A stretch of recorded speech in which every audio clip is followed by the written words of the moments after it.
Okay, so this is our week 3 Zoom. I appreciate you being flexible and changing the day with me. I wish we could get a couple more people on this call so we could have a little more discussion, but Andrea and Danielle are here, and so I'm just going to be asking them to talk a lot.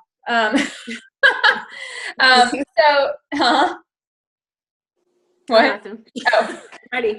So the first 2 weeks, I want to spend a couple minutes first this morning kind of reviewing, because based on like some of the comments I've been seeing and the takeaways and the posts, I want to make sure that that the message has been really clear, because I've changed this to the foundation class because it really is about laying a foundation, and we're building each week on what we've done the week before. And these are kind of powerful, for me, they were powerful revelations the first time I put together this whole series, because it was all kind of based on that book I was reading, the Direct Selling Superstar, which is such a icky title, but was such a great book for me to understand our industry, and then just kind of a better way to frame the elements of our business to really help people grow and be successful and feel successful at whatever that looks like. And I think that's where the first week's call about goals was really, really important. Because for so long, I've just gone back and forth and around the block about goals, and, thinking they were, incredibly important, thinking they were incredibly unimportant, wanting to throw them out the window. And I think, as an English teacher, I love, the language and the variation of words, and even like connotation of words and the feelings the different words connote. And I think goal almost has like a negative connotation for some people. Like it's like it almost immediately brings up the feeling of failure, because it's like, well, if it's a goal, then there's a chance that it's not going to happen. And I think that's why I kind of pulled back from goal setting. But then you think about, like, if you're aiming for nothing, you'll hit it every time, and there has to be a direction that you're going. But I realized that with Trades of Hope and with direct sales, that the goal really has to be something that is personal, and it touches your heart, and it is not about even the mission. It has to be something even personally attached to that. If it's related to the mission, you can love the artisans and be committed to them and love this work. But the goal and what drives you has to be something about you. And I think sometimes women have a hard time doing that. Really saying, I've talked to literally thousands of compassionate entrepreneurs over the years, and the first things people say is, I love the mission, and and I want to help women, and that's awesome. That's what we're doing. That is what, that's why I'm part of this company and not the people that did that horrible 3-day refresh. I love what we are all about and the work that we get to do. But even for me, from the very, very beginning, I was thinking back, well, what was my goal when I first started? Because it wasn't building a team or growing a business or doing anything like that. It was literally just like giving me something to do outside of my kids and my home. So my goal was personal. It was like, I need something that's for me. And I didn't have big aspirations or dreams or anything related to the comp plan or anything like that related to my goal. But my goal was personal. And so that when, I couldn't get a party, or I couldn't sell anything, or nobody wanted to talk to me about Trades of Hope or whatever, it was like, all right, well, I'll just go on to the next day, because it's still giving me something that's for me. It's, it's still challenging me. It's still giving me a place to be creative, because it's like, well, when you start to struggle, it's like, well, I get to, if this isn't working, then I can try a different way, so it was still feeding that goal that I had originally set out of just having something that was for me, because I missed teaching. I really, really did. I had a great career for 11 years and a different kind of career because I was teaching whatever I wanted to teach. I mean, I was teaching theater classes, but they were classes that I wrote the curriculum for. So I literally taught whatever I wanted to teach, you know, and it was awesome. And I loved that feeling. And I had lost it when I was a stay-at-home mom or became a stay-at-home mom. So Trades of Hope was like my class that I got to teach, you know, again, that was completely on my terms and I got to write the curriculum. And so that was my goal, was just to you know, write that curriculum, figure out what it was going to look like. And I think that's why I didn't give up or get deflated or defeated. Deflated. I think I just wrote a new word, made up a new word. I need to write that down. I really love that word. Deflated.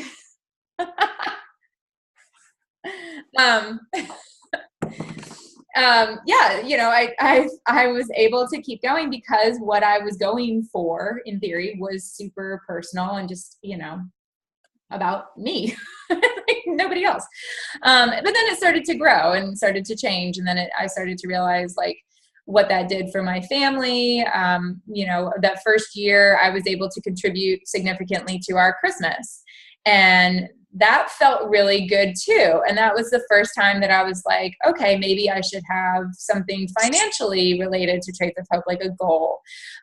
You know, so then I set out to have enough commission to buy a new washer and dryer. And then it was a piano. So there were these things that I wanted to be able to say, my business paid for that within my household.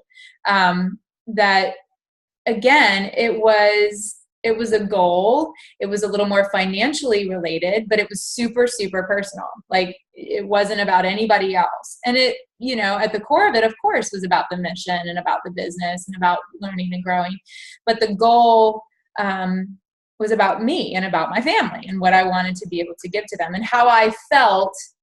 You know, it became like a really fun thing to be able to text my husband on, you know, when I would get to the end of the month and I would be making like a wire transfer out of my e-wallet and be like, hey, guess what I just put into the bank account, you know, and him send me little like money bag emoticons and like call me a sugar mama, you know, like just silly stuff like that, but made me feel really good because my husband works so hard and has made his life work supporting our family, to know that like I'm continuing to be his partner in that. And so there was a shift again. Like it wasn't just about me having something to do. It wasn't just about me buying specific things for our family. Then it was really just about like the long term, I'm in this with you partnership with my husband. So again, the goal was really specific. It was really personal. And there was no way I was going to be defeated or deflated or depleted, you know, in that process. So that's where I want to make sure that I'm super, super clear when it comes to goal setting. And, you know, you want to have something specific. You want to have something kind of short term. You want to have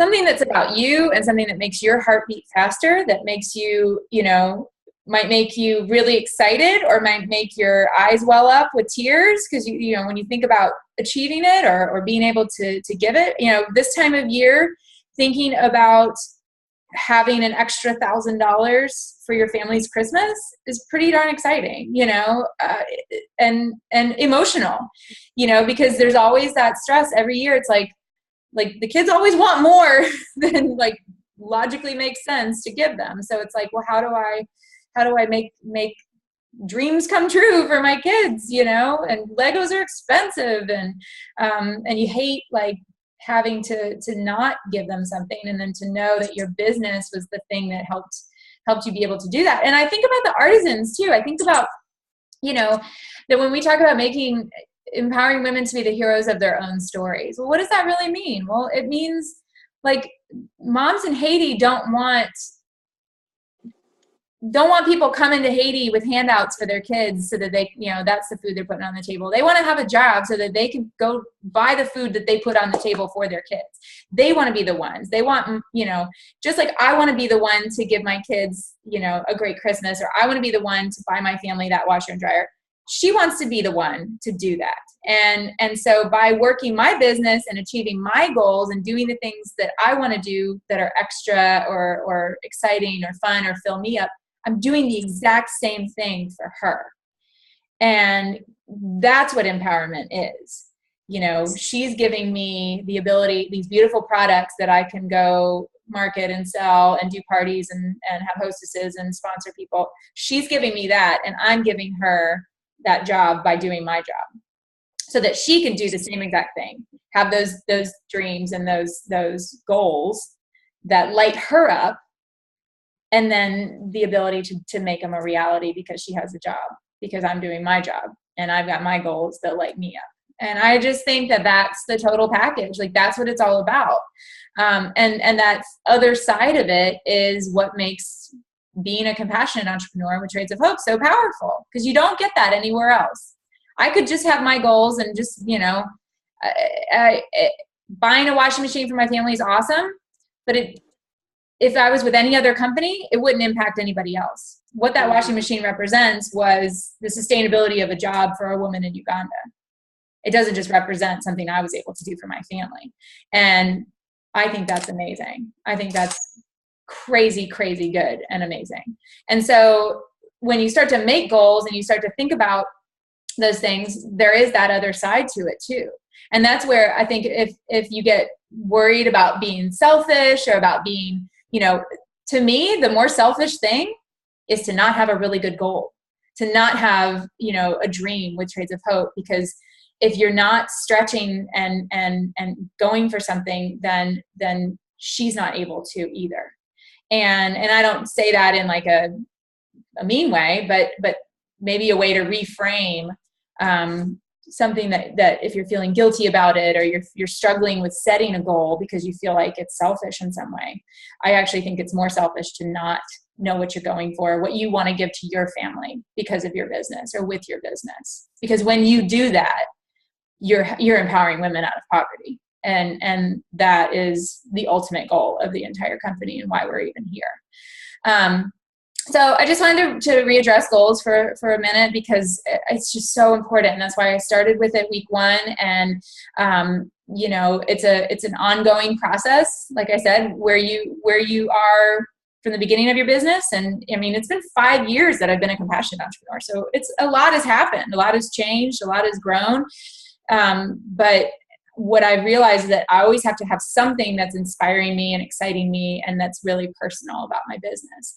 And I think that's something you should latch onto early on and carry with you, and then teach your team to do. And that's the other piece of this. As a foundational leadership skill, you want to understand goal setting and in this kind of framework, how goal setting impacts the mission, and then how you can talk about that with new compassionate entrepreneurs. As you build a team, as you grow, and you're sponsoring women, you can share this with them and help them have the kind of goals that fire them up, and then also ultimately by achieving them impacts the mission, which is why everybody joins Trades of Hope, you know, to begin with, because they want to help women, and that's important. But if you want to help women, you gotta use your business, because that's the vehicle you have to help the women around the world. So then week 2, we got into the compensation plan, which again can be kind of just feel like icky or like, I don't even know what to do with that. And that's how I felt for a long time. I was like, what is that? I don't even know. I'm not building a team. But again, I started to recognize the exponential impact that a compassionate entrepreneur can have. That when I sponsor somebody and I'm out doing a party on Thursday night, she can be out doing a party on Thursday night. Or if I sponsor 10 people and I'm out doing a party on a Thursday night, 10 other people are doing a party on a Thursday night. But I alone cannot change the world. I alone can do quite a bit with my personal business. But if there are 1,000 of me, we can do a lot more. And that's why it's so cool that we have the ability to sponsor, because again, you join the company because you want to help women. You want to really help women? Sponsor some people, start building that team. And understanding the compensation plan as kind of a roadmap for that. Like what am I actually doing when I build a team? What does it actually look like for me financially? And then how does that impact goals that I might have set for myself that have financial elements to them is important. It's succeeding on purpose. I think what I did for a long time was just make hope my business plan, right?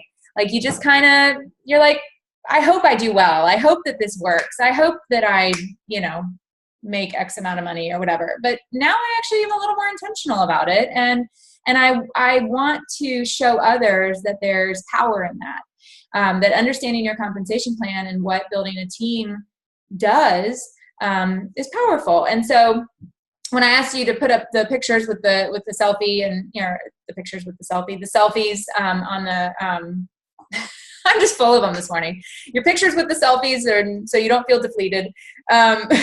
It's because I haven't had enough coffee. I'm starving to death. This stupid 3-day refresh. But it's all for a really cute dress. So I'm sure there'll be pictures later. So I'm going to a birthday party on Saturday night, and I rented a dress from Run Through Runway that is super cute, but I needed a 3-day refresh to wear it confidently. Okay, anyway, getting sidetracked.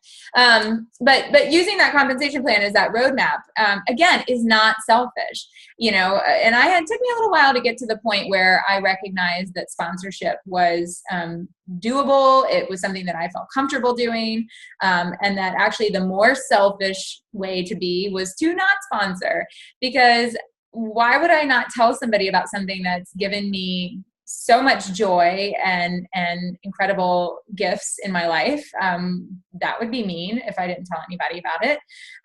And so the more that I started to share, the easier it got. And so certainly, the first few times I talked about it, it was super awkward. The first few people that I sponsored, like, they asked me if they could join, and I'm like, sure. Like, I didn't know what to do with that. And so everybody starts that way. Everybody starts at a place where you're just like, but I feel like if you start to shift that mindset from the early stages, the foundational stages of being a leader, and you look at that compensation plan and see it as a tool and not as something that's weird or awkward, it can actually build into the confidence that you need when you're beginning to sponsor. And just like doing a party is the best way to learn how to do a party, asking somebody, sponsoring somebody is the best way to learn how to sponsor. I mean, it's a simple question. Do you want to be a compassionate entrepreneur? I don't know. Yes, no. I mean, tell me more. There's only so many responses you're going to get to that. And the more that you ask, the more practice you're going to get in responding to those 3 or 4 different responses that you're going to get. Yes, no, I don't know. Tell me more. Absolutely not. That happens once in a while. People are like, no, oh my gosh. But then I just ask the next person. So that was kind of a lot of review, and we're almost out of time. So I don't think I'm actually going to get too deep into this next topic, because it's a whole other thing about belief and self-sabotage. And there's some really good things that I want to talk about, but I don't want to cram it in. I think it was actually more important today, this week, to kind of revisit and readdress those first 2 weeks of topics and make sure that my message was clear to you guys when I talk about goals and how important they are. And then helping the women that come onto your team have those goals and be able to talk about it in a way that you feel confident talking about it. So that's where we're going to end for today. And I'm going to stop the recording. Next week, we will get into the beliefs things, building beliefs, which is what I was going to do today. And I had put put your oxygen mask on first, because that's really the idea, is that you got to get yourself straight before you can really lead a team or help others. So we'll get to that next week, and it's a good talk, but I don't want to cram it in today. So I'm going to stop.